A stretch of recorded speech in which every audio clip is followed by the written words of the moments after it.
Hello, everybody. It has been a long time. um, I don't know if anyone in the universe stumbles on my Happiness for Beginners Instagram or my blog. At some point, I would like to pick it back up. Things have just been absolutely crazy. I also started another page, another video page on YouTube, another channel. Work with me, brain fog. This is going to be completely unedited, unfortunately, because I don't have my laptop with me. I have been staying with my boyfriend for some time now. He has an air conditioner. I'm heat intolerant, and I do not have an air conditioner, but I have dirt cheap rent, which is really kind of important right now because I have a rather shoddy body. I like that. I should get that as a bumper sticker for Cam's car because I can't drive because I have a shoddy body.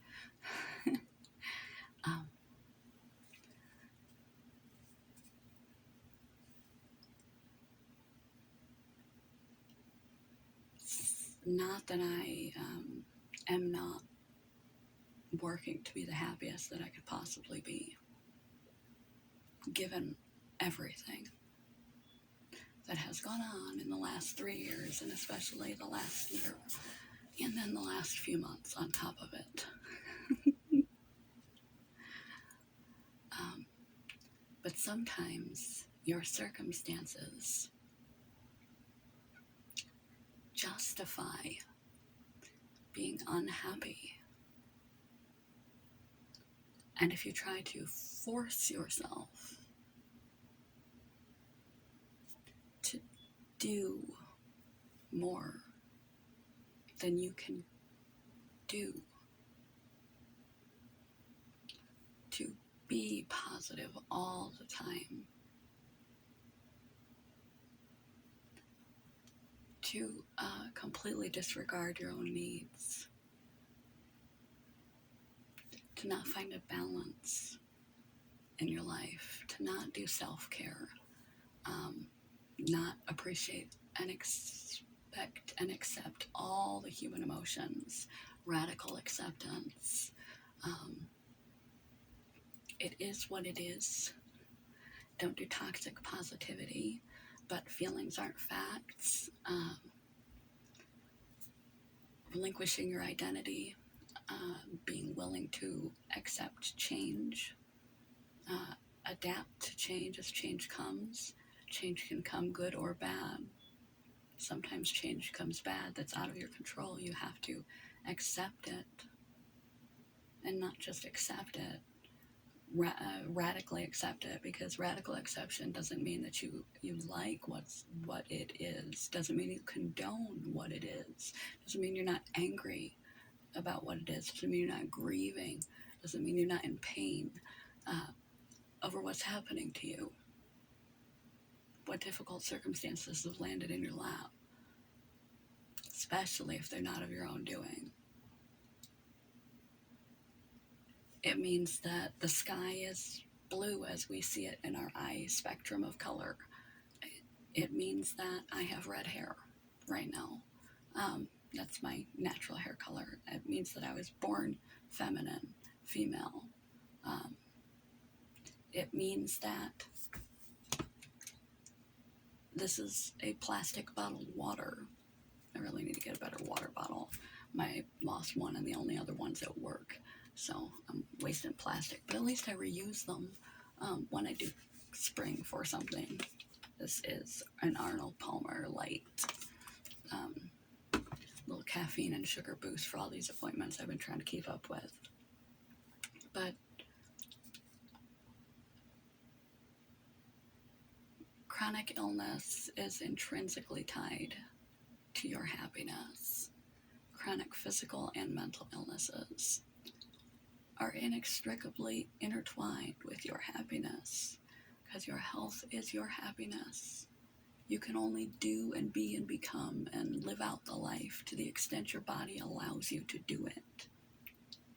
If you had great plans, or a wedding or a baby shower to attend, even your own, and you have an episode,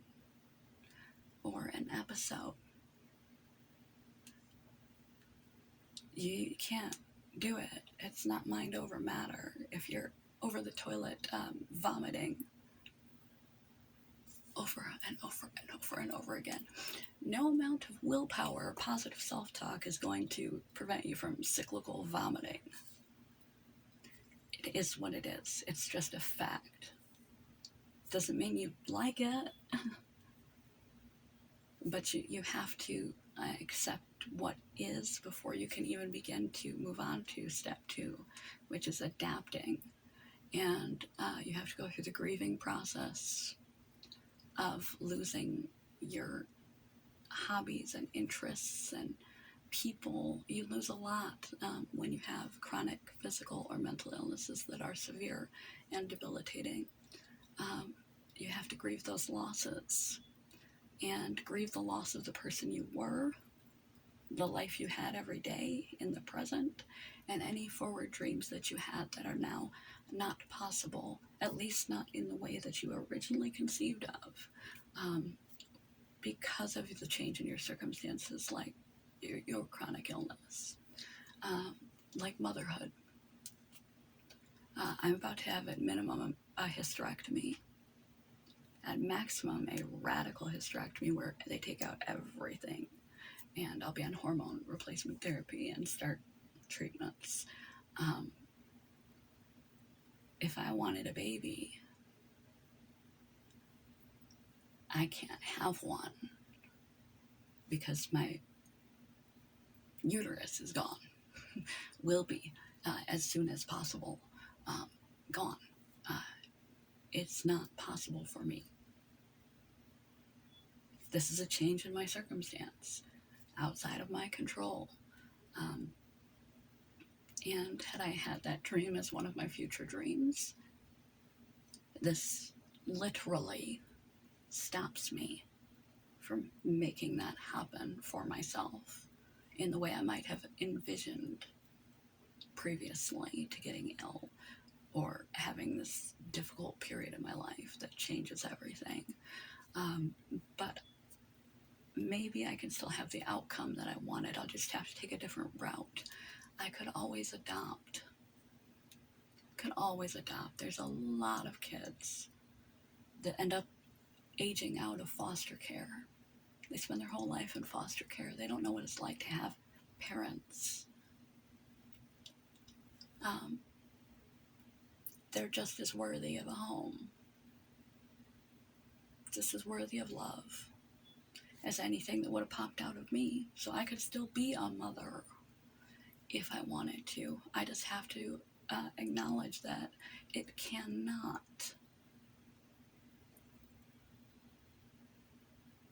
go the route that I intended it to go to begin with, because I do not have the body parts anymore, or will not. And even previously, my lung aneurysms, it was apparently one of the number one causes why otherwise healthy women die on the table, is they have those lung aneurysms undetected, and the pressure and the pushing and the blood pressure raising causes those to rupture and they bleed to death on the table. So I was really ill-advised to get pregnant beforehand too, because it was potentially life-threatening. Hence my animosity towards the change over swayed, but I try to keep this anti-political here. So we'll just, I'd edit that out, but I can't, sorry. But yeah, you might have to give up, the future that you had envisioned, partially or completely. And that's outside your hands. So it's a loss of many things that were present in your life. Expenses, your time, your free will to do whatever you want, your body has a sleep attack from narcolepsy or idiopathic hypersomnia when you want to go be social and you just collapse to the floor and you're done. If your body says, no, we're not going, we're sleeping, you're sleeping. You could be at your own wedding and you're sleeping, at your graduation and you're sleeping. Your body has will over you. There's a lot of things to adjust to. And you may have lost your job, friends that didn't understand. You may have lost relationship because you were too big of a burden, or they didn't believe you, or they just didn't understand. It was too much of a strain, something they couldn't take on. Many reasons why relationships break down when you are chronically ill, mentally or physically. So you have a lot of losses to grieve. And then you have to relinquish your identity. You might have lost, like I say, your hobbies, your like doing a video a day, your fun leftover energy that you have for just the fun parts of life, to go explore, to have a cup of coffee with a friend, because you don't have the energy or capacity to do that anymore. The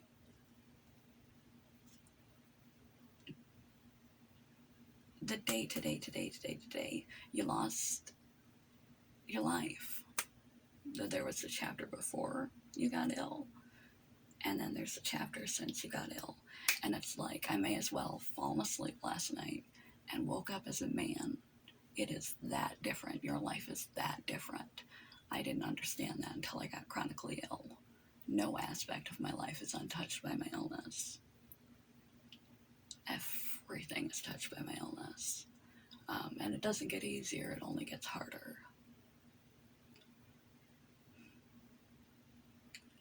But I'm glad that I did like 4 years of a happiness channel before I got hit by this biggest shitstorm as of late, because it equipped me with tools that I still use. I mentioned several of them.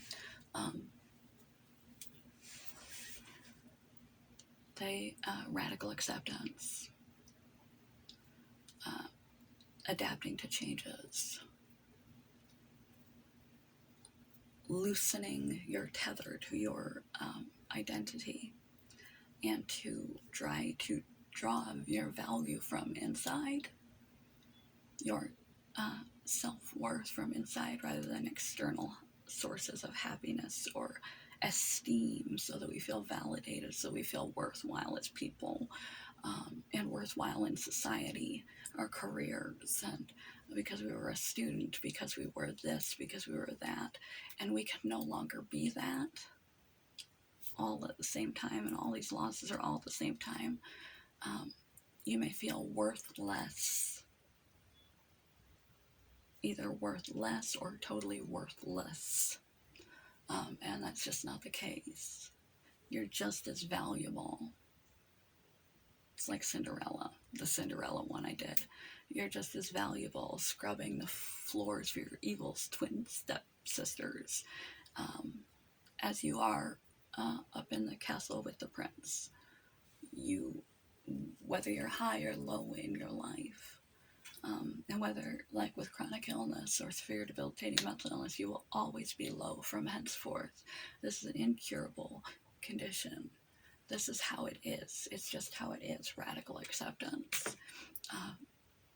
Your worth is inherent, because there's no one person like you on the planet.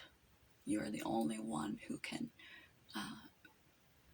think like you, who has had your experiences, who can interpret and put back out what you are putting out to the planet. There will never be another you. There's never been you. So the world needs that. And what lesson is, and what blessing is in the curse? What lesson can I learn here? What good can be taken from this? Looking for the silver lining.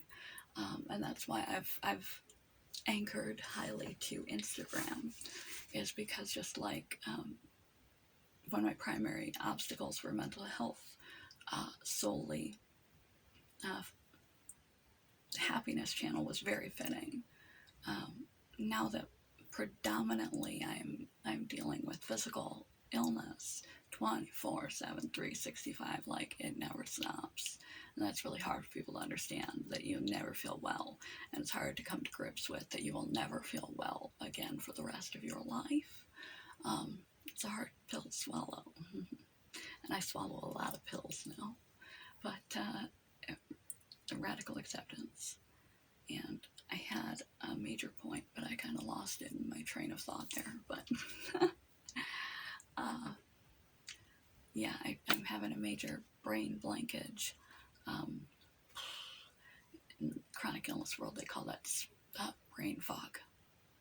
It's cognitive issues due to my medical issues. Shit monkey. Can't remember what the point of this video was. Letting go, loosing of your identity, getting your self-worth from inside. Not your job or your marriage or whatever you've lost, because anything can be taken away from you. Anything. And that's something chronic illness teaches you, is that anything can be taken away from you at any given moment. And value what you have before you lose it. Don't hang your hat on anything external for your happiness, for your self-esteem, for your confidence, for your ability to survive and thrive,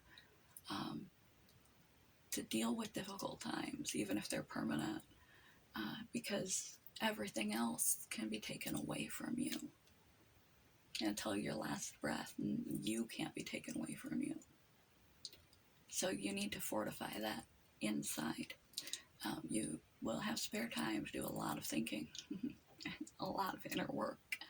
If you have a chronic illness and you're not busy, puking or at a doctor or rocking in bed because you haven't slept for days, or sleeping for days, or over toilet vomiting, or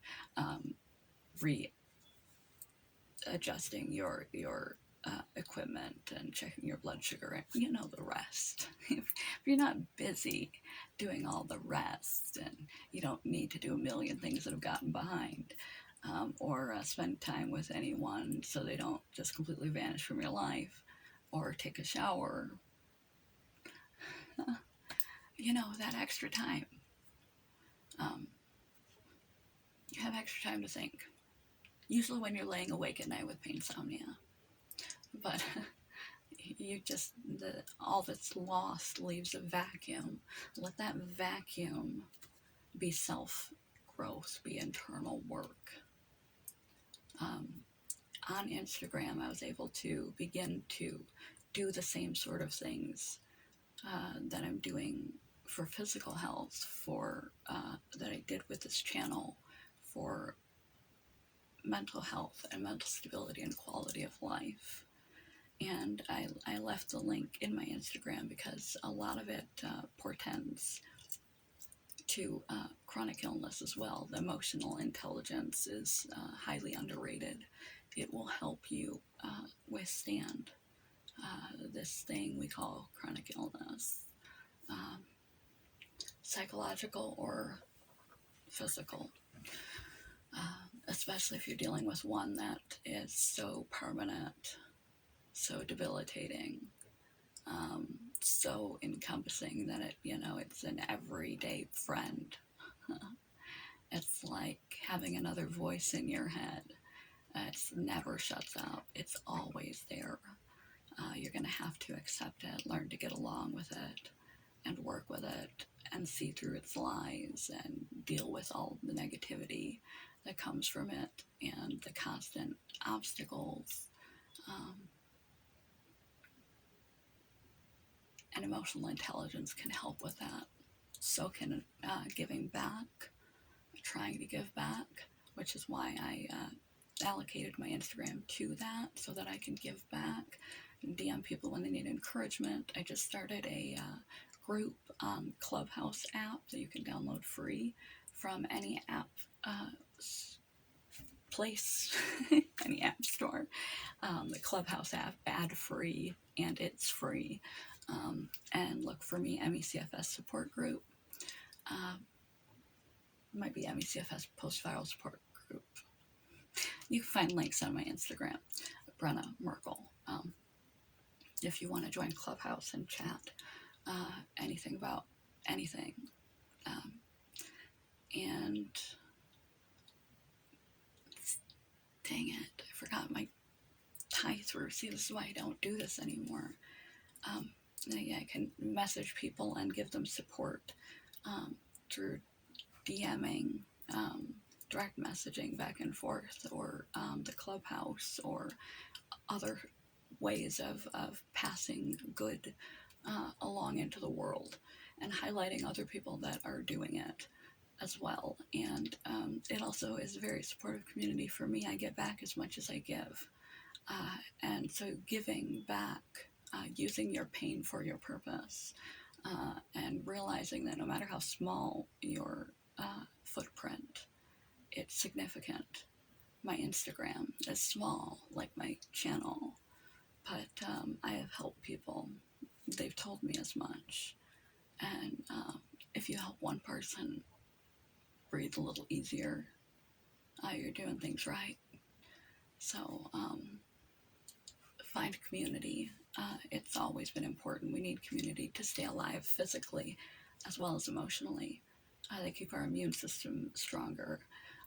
They keep our brain from degenerating.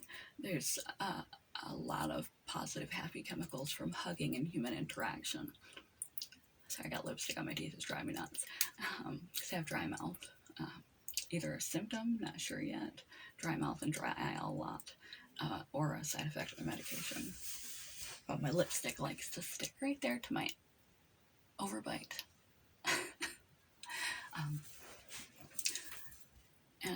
You can, if you are isolated, try, you can try therapy, various forms of therapy, but that might be out of budget, out of health insurance.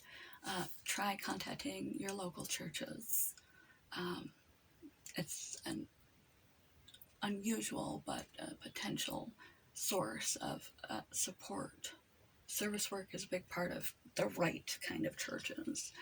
And so they may very well help you run errands, do grocery shopping, various things that you get you to your appointments when your rides fall through, to help you coordinate everything.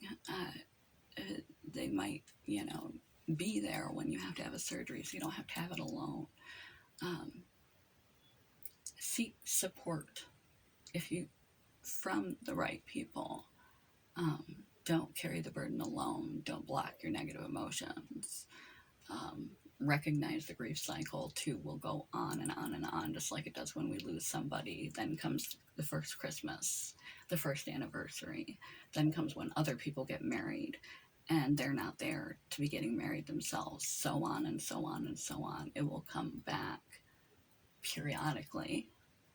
Even when you think you've got it all figured out about your illness and you know how to operate your life, your new life with this, and you feel good as a person, you feel like you're still contributing, you're happy, all things considered, and you're coping well and appropriately, you still, out of nowhere, could be hit with one of those triggers of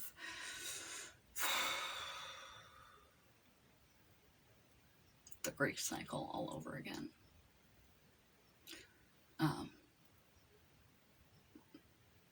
So if you are new to me, my YouTube channel, I used to make a video a day for 4 years on quality of life, happiness, emotional intelligence, etc.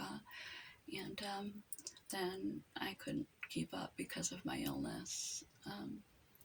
So I just felt like doing it today. I don't know why, but you can tell. Just look at some of the older videos. I look like I'm just starting out again. I'm stammering over my speech. Can't find my thoughts. Dry eyes, and I'm half asleep.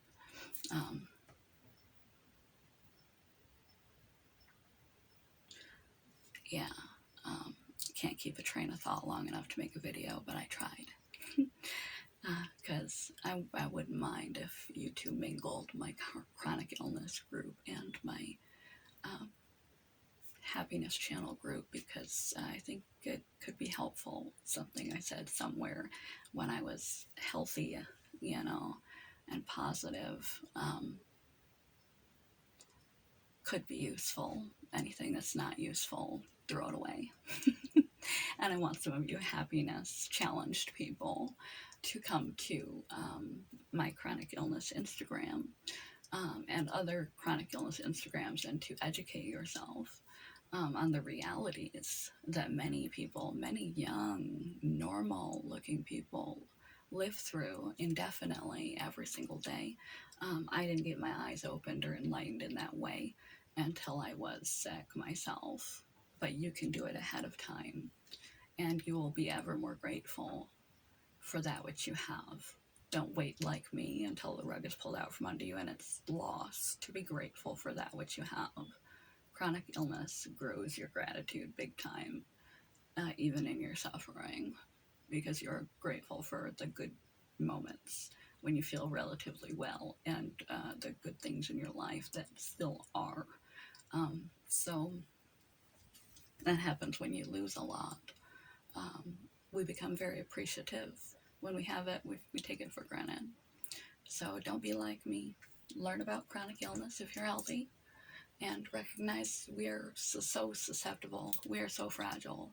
And you could wake up tomorrow and your whole life is different in a negative way, and you just have to adjust. And chronically ill people, maybe you could peruse the channel and throw out the ableist advice that I gave when I didn't know any better. Throw out anything that's not useful and pick through and find things that hit home for you and you can apply in some way. And maybe the two ideas do kind of connect. Okay. Peace, love, joy. Good morning, evening, afternoon, whenever you watch this, and goodbye. Love you.